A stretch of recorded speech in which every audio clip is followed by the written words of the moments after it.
every day passers need reps.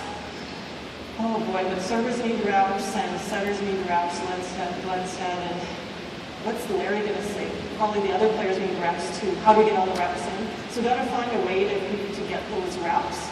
And maybe they're linked, so the servers are serving at passers and passers are serving at setters, and we're getting reps. But passers need a lot of reps on reading the ball, tracking the ball so they know what space they're supposed to be in. One of the biggest difficulties, again with a good floating serve, is tracking, is it going to drop out or is it going to run deep on you, come up high on you? I'd say with the Mikasa, if we could ever figure out which time it's going to drop out and which time it's going to sail, someone's going to make a lot of money on that. And that is going to lead into my tactics in a minute here. But the more we can put the athletes in situations where they don't know if it's going to be short or long. So it might be as simple as, could I just have 2 passes and a target? 2 passes and a target. And can you roll that basket over here? 2 passes over there, just right in the middle and 6. And 2 passes and a target. Could you roll the basket? Just right in the middle. Right in the middle, one behind the other. So you just go one at a time. So I'm just going to punch balls out here. Can you grab the ball basket? And they've got to read if that's short. Oh. Do you want to hand to me? Can you hand to me? Okay? Or if I'm going to drive them deep. Okay? Short. I would prefer right now, I would say, in this drill, you have to take it far. Okay? Ready? Come up a little bit. Yeah. Whoop, whoop, whoop. Good. So she read that well. So a simple little drill like that, just getting to train their eyes. At one point, do they react to it's dropping short or it's coming hard at them? So if we're going to ask them to cover a lane and cover the entire length of the court, we better train that skill, right? And then I'm going to make that harder and harder by serving from the baseline, serving tougher balls. But even that simple little just punching the ball out at them is a good little drill for that. I want to talk a little bit about systems. I think in volleyball generally in Canada we tend to coach whatever we play. Okay, so if you're a player and then you're coaching, you're gonna pretty much do whatever your team did when you played. And that speaks a lot to familiarity. Coaches like to be familiar. They like to know the answers to the questions that athletes are going to pose at them, right? The problem with that is it kind of leads to all of us doing the same thing. Okay, so one thing that challenged me when I saw that we just weren't getting better at passing, we played UBC the last weekend in our fall half of the season. Both teams used 3-person serve receives. Just show me a 3-person, 3 passes. Both teams use this system. Each athlete has a lane of about 3 meters, maybe a libero has a little bit more. And we literally serve each other off the court over a weekend. One team on Friday, the other team on Saturday. One libero passed 1-5, the other libero passed 1-6. So even the leads could pass. And so it struck me after seeing that. I know Doug Reimer is a very, very good coach. Doug can't even Doug's team. So I didn't think it was so much that we were serving that well. It was the fact that maybe we need to look at different systems. So the way Doug adjusted his system over the last year and a half is he added a 4th, one more passer. And generally, the 4-person receives could either be 4 flat, so bump back. So now we have narrower lanes that we're responsible for. Or it might look like 3 with 1 up a bit.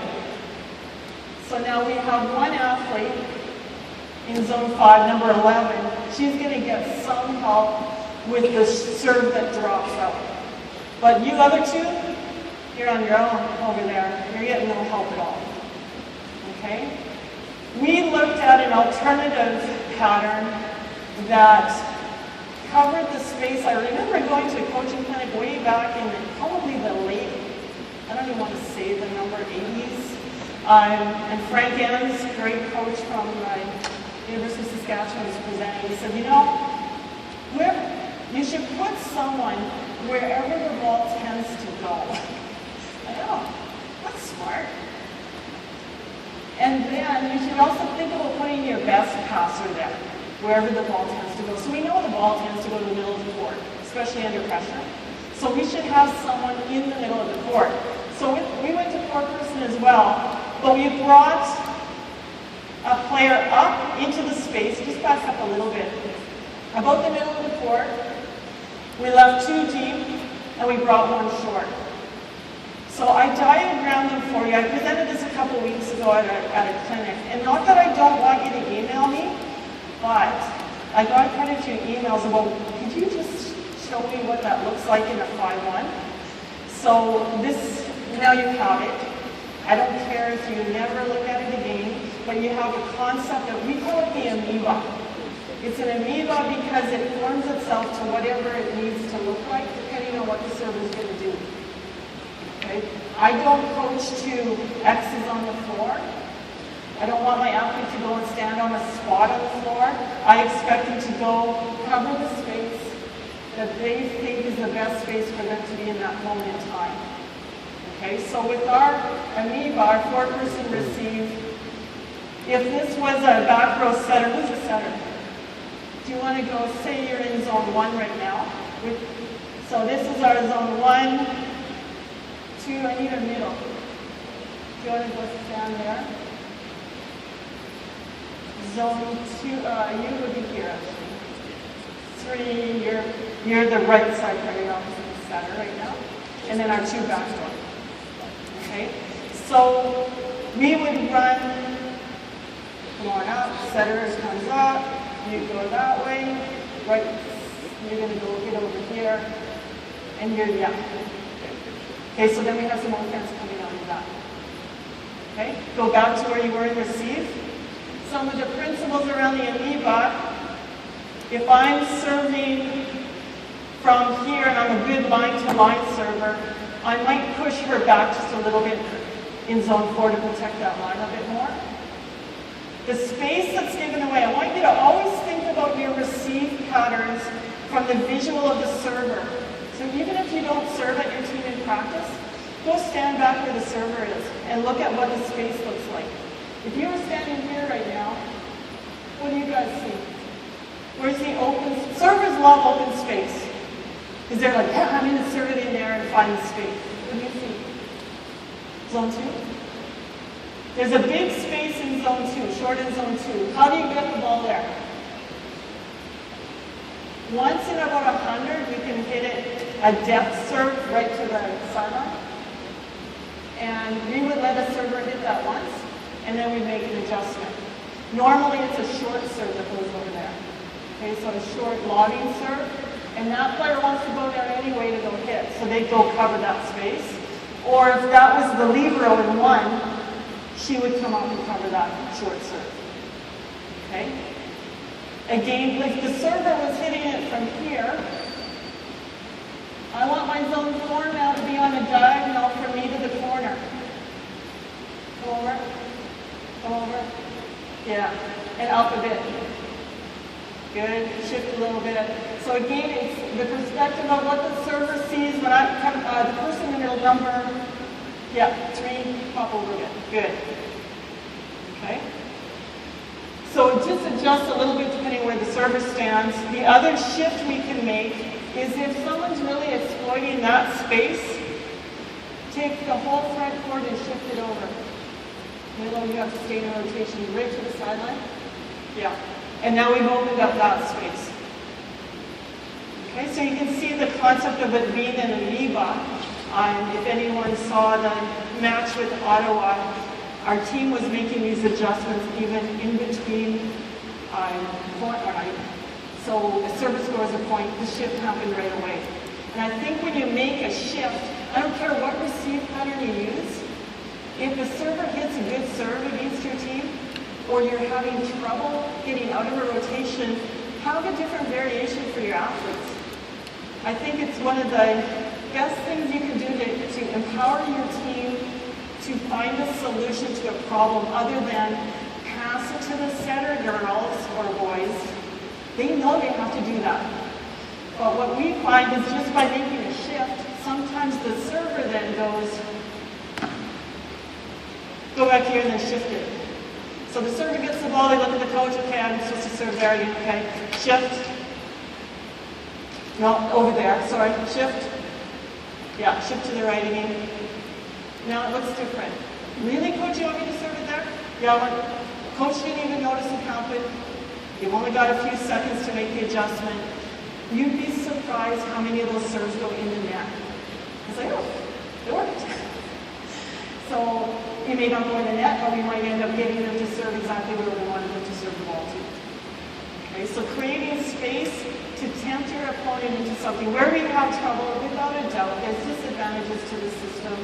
This isn't my system. This is very, very common in Japan, from young ages, high school, all the way up into pro. The challenges are the deep middle. You've got to have a plan for over top of that middle player. Okay? So the interaction between those two backcourt people is important. And then what do you do when you don't pass a three? Some of the offensive movements out of it are a little bit tricky for players, especially if they're swing hitting or they're running. We run a lot of combinations. And so figuring out how do you run that combination and the player in the middle is kind of spinning around. So it does take time, it does take training, it takes communication, it takes practice. But we spend a lot of time practicing, so we're okay with doing things a little bit more complex that require them to work together beyond left seams. The left seams rule that I hear my athletes saying a lot when they come out of either club or provincial team is too simplistic for the problem they're facing against good servers. Okay, so I'm just kind of throwing that out to the volleyball community and saying, tell me that I'm stupid, I might be. Has it worked for us? Maybe not, because we lost to UBC 2 years in a row in the final. Maybe that's why, I don't know. But what I see right now is that our numbers have gone up. So that was the goal. We wanted to improve our service receive, take care of first contact. We're passing better now. We've got 4 players in the receive. Maybe next year we'll have 5. Haven't decided yet. So next thing you know, we're running the double in Canada.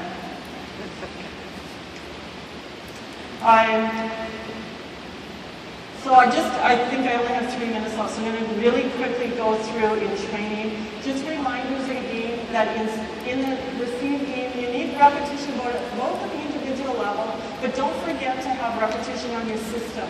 The more complex the system is, or the more interaction you want with the players, maybe it's rotation by rotation, you want a libero covering more space in one rotation than others, they need reps on that in training. Okay? Simulation and overload. We do a lot of scouting of our opponents.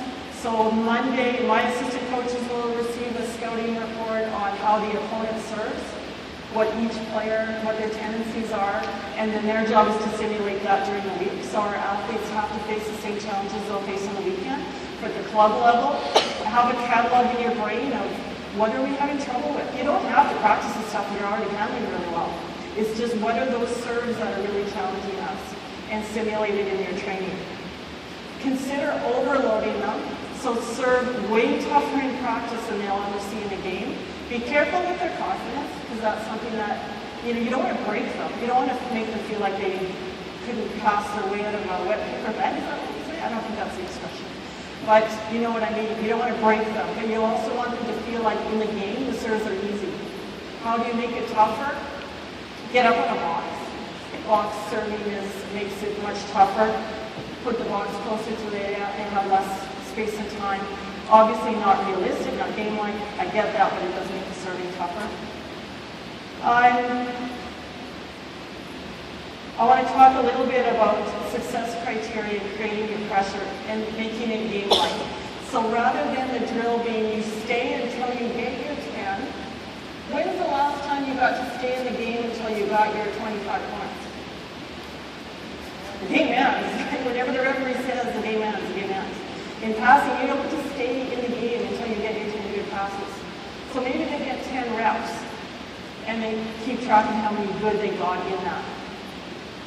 Right? So one thing that happens when you have drills where they have to get a certain number to get out of it, it's you do train the bottom end. They're going to be in there a long time. Right? The top end are doing a lot of shaking. Okay, so think about how you can balance that out. There's a time and space for that, or a time and place for that, but there's also a time and place for, you got to get them now. You can't wait. You can't get 50 balls to get your 10 good. Think about needing X number in a row. So the way you get your way out of the drill is not just 5 out of 10. You need 3 in a row. Get 3 in a row, and then you're out. And you get X number of chances to get your 3 in a row. We know that in competition and game, watch some of the match tonight from the rear view, and watch the Portuguese screen. Their screen is, well, it's not very tall, but it's really effective. They really fill the gaps, and then they serve directly over that. So it's really challenging for Canada's backcourt to be handling those serves coming over the screen. I don't coach screening. I don't believe in screening. I know it happens. I know some of my athletes will line up on a really nice screen, especially in setters and run. There's all that switching going on.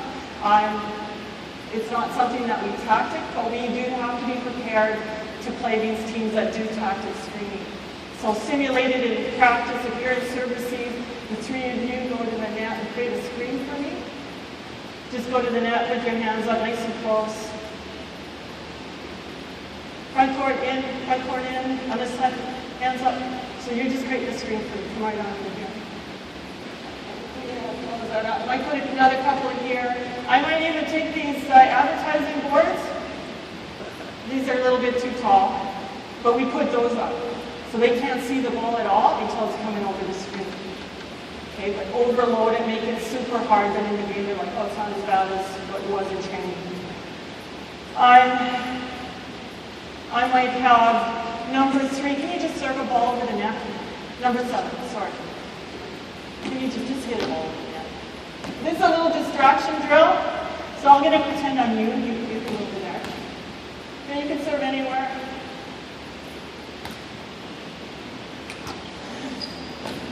Yeah, don't give me that look. So just creating some distractions for the servers that may not be in a team drill, but just in a repetition drill. Because sometimes it's that middle or it's the center and there's stuff going on. Create a bit of a screen. They got really focusing on the ball. And then the game conditions. Sometimes in training, we want to get so many reps in that we don't play the speed of the game. So slow it down and play real volleyball, 6-on-6 with a whistle. Because when you're passing or serving or whatever the skill is, you got a lot of time to take. Okay, so get into the tempo that is game tempo and help the athletes psychologically deal with the time when they're waiting for that ball to come. Okay? So simple concept, but I think sometimes we think that in training for volleyball, we're trying to maximize the reps, yes, and create intensity and maximize our time. But sometimes we just need to play volleyball. And then you as the coach need to intervene when you see that thing that needs to be touched on, that teachable moment. Jump in, stop it, have your intervention. But don't forget to just play volleyball. I think I have to stop because you have a health breakdown.